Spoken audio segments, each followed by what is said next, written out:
کہتے ہیں اس شخص کو دیکھیں جس نے سب سے پہلے اسلام قبول کیا، خالصتاً روافظ کا طریقہ ہے۔ اس شخص کو دیکھیں جس نے سب سے پہلے اسلام قبول کیا۔ جامع ترمذی کی حدیث ہے زید بن ارقم سے کہ سب سے پہلے علی نے اسلام قبول کیا ہے۔ بات آگے لے آنے سے پہلے میں یاد دلاؤں کہ اس شخص کو دیکھیں جس نے سب سے پہلے اسلام قبول کیا۔ بھائی اس سب سے پہلے اسلام قبول کرنا نو ڈاؤٹ فضیلت، لیکن اس میں مقابلہ اہل سنت کا طریقہ ہی نہیں، اس میں مقابلہ اہل سنت کا طریقہ نہیں ہے۔ یہاں بیٹھے حضرات، اس ویڈیو کو سننے والے بھائی تمام اپنے ذہنوں پہ زور ڈالیں، ایسی سوچیں، آپ نے اب تک جو علماء کرام سے سنا، اب تک جو کتب میں پڑھا، کیا کبھی آپ نے آج تک فضائل کی بحث میں اس طرح کی کوئی بحثیں پڑھی ہیں کہ دو صحابیوں کے درمیان میں یہ دوڑ لگوائی گئی ہو، یہ اس فضیلت پہ بات کی ہو کہ فلاں نے سب سے پہلے اسلام قبول کیا فلاں نے نہیں کیا؟ اہل سنت کی کتب، اہل سنت کی تقاریر اور یعنی مواعظ میں سوال ہی نہیں پیدا ہوتا۔ یہ خالصتاً روافظ کا طریقہ ہے، یہ انہی کے اندر بات ملے گی آپ کو، اور آگے تو بالکل اس کی وضاحت دے رہے ہیں مرزا جی، ٹھیک ہے۔ اچھا، جامع ترمذی کی حدیث ہے کہ زید بن ارقم سے کہ سب سے پہلے علی نے اسلام قبول کیا، ٹھیک ہے۔ اچھا سمجھے ذرا کیا ہے کہ اس کا ایک پورا میں آپ کے سامنے ایک پس منظر رکھنا چاہوں گا۔ مرزا جی کہتے ہیں اپنی اسی ویڈیو میں ایک جگہ، امام مسلم نے جو اپنی کتاب میں لکھا وہ مسلم کا فہم ہی ہمیں دکھانا ہوگا، اپنے مولویانہ نہیں دکھانا ہوئے گا فہم یا کسی اور کا۔ مرزا جی یہ توجہ دلا رہے ہیں کہ ہمارے مد مقابلے نا اپنے فہم مت بتاؤ، ہمیں جو بتاؤ گے وہ جو محدثین جنہوں نے احادیث کو درج کیا، اب وہ حدیث پڑھ کے اپنا فہم مت بتاؤ، انہوں نے جو فہم بیان کیا وہ بیان کرنا ہوگا، ہے نا۔ تب مرزا جی قوم شعیب کے اسلاف میں سے تو ہوں گے نہیں کہ جن کے لینے کے بعد کچھ اور دینے کے کچھ اور ہو۔ آپ میری سمجھ رہے ہیں میں کیا کروں گا؟ اچھا، پھر مرزا جی کہتے ہیں کہ جی چلو اس کو پڑھنے سے پہلے ایک چیز بتاتا ہوں۔ سب سے پہلے یہ دیکھیں مرزا جی نے جو ترمذی کا حوالہ دیا، یہ میرے ہاتھ میں سن ترمذی کی جلد نمبر 4 کا صفحہ نمبر ہے 182 183۔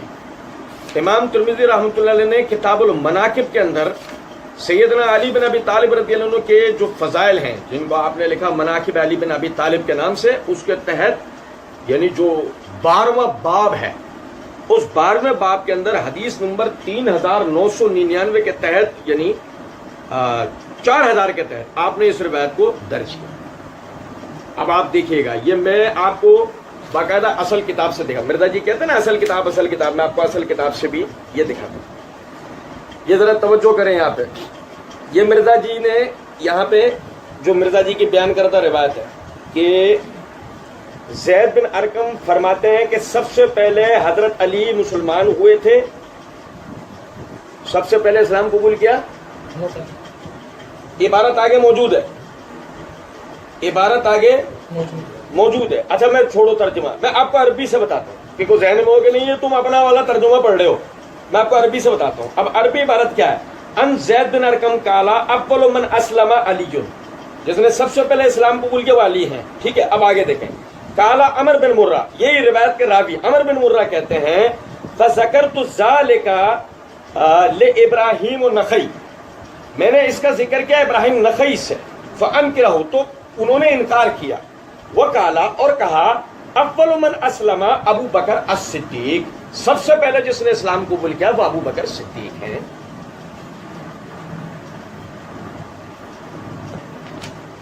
بتانے کا مقصد یہ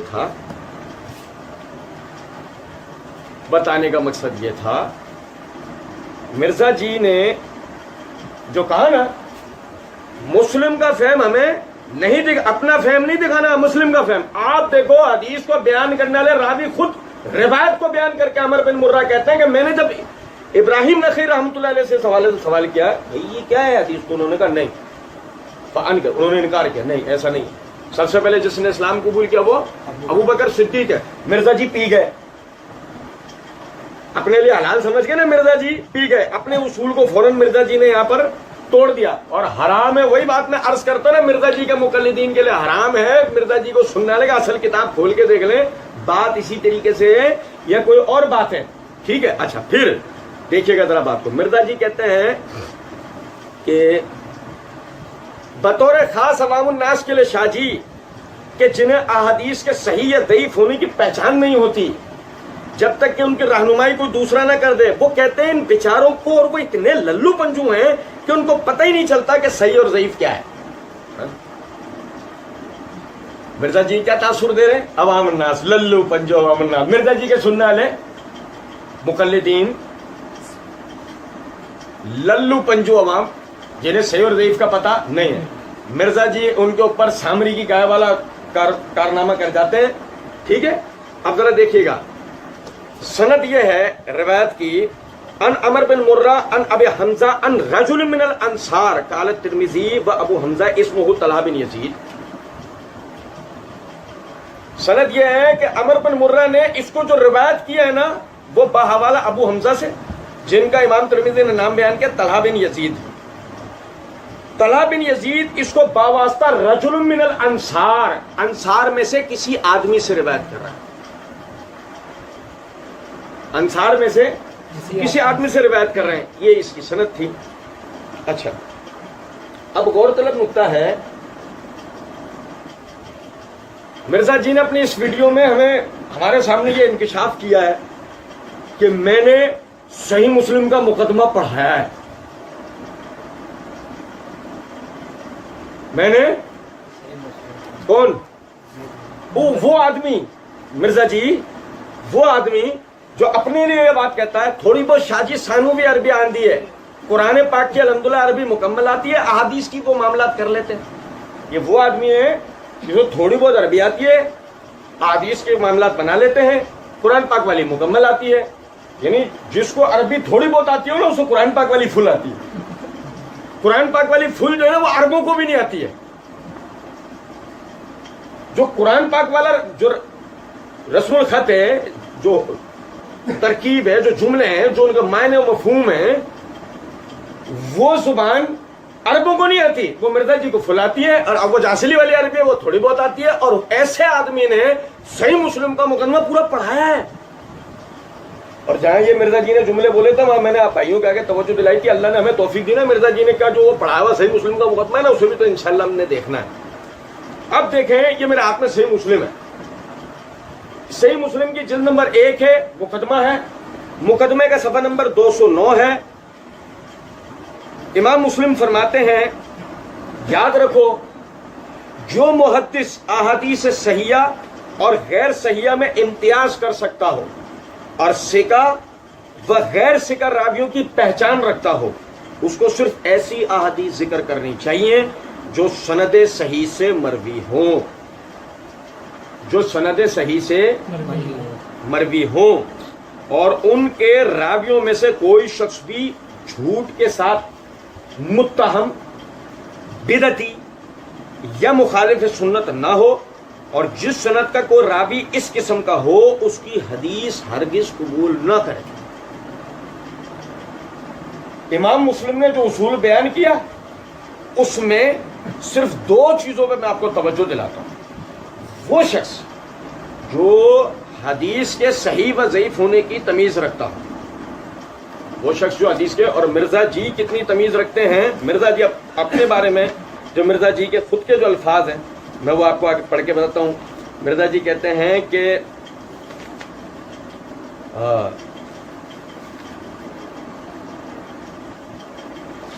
اس حدیث کو شیخ زبیر صاحب نے کھینچ تان کے ضعیف ثابت کیا ہے. اور میں نے شیخ زبیر صاحب سے فون پہ بات کی ہے، میں نے کہا شیخ صاحب یہ آپ نے یہ حدیث ضعیف ثابت تو آپ سے نہیں ہوئی ہے، مجھے بھی تو علمی بحث پڑھ کے پتہ چل گیا کہ کمزور ہے. جو آدمی شیخ زبیر صاحب کی علمی تحقیقات کا مقابلہ کر سکتا ہو وہ حدیث کے تصحیح و تضعیف کے معاملے میں کتنا علمی ملکہ رکھتا ہوگا. ایک بات اگر ہم سمجھیں. اور جو امام مسلم نے توجہ دلائی ہے اس کے مطابق جو آدمی احادیث صحیحہ وہ غیر صحیحہ میں امتیاز رکھتا ہو، ثقہ و غیر ثقہ راویوں کی پہچان رکھتا ہو، اسے تو لازماً چاہیے کہ وہ کیسی حدیث کو بیان کرے جو سند صحیح سے مروی ہو. مرزا جی سے کوئی پوچھا مرزا جی مقدمہ پڑھایا تھا؟ ہاں پکا. یہ سب بھی پڑھایا تھا؟ ہاں. پھر شرم نہیں آئی؟